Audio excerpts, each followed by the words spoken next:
isang congressman o ilang congressman pinagsabi na kaya ganito kalaki ang SOP na hiningi namin sa inyo, 25% to 30%. Dahil hindi lang sa congressman ito, hindi lang ito sa akin, kundi binibigyan namin si Congressman Saldico at saka si Speaker.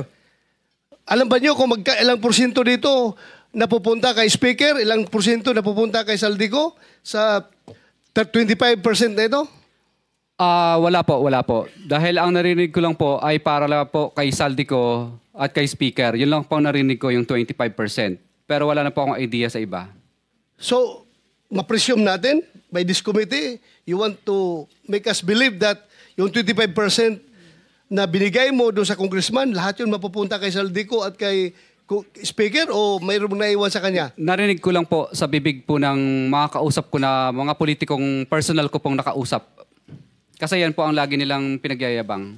Pag may lasing na po akong kausap na na politiko.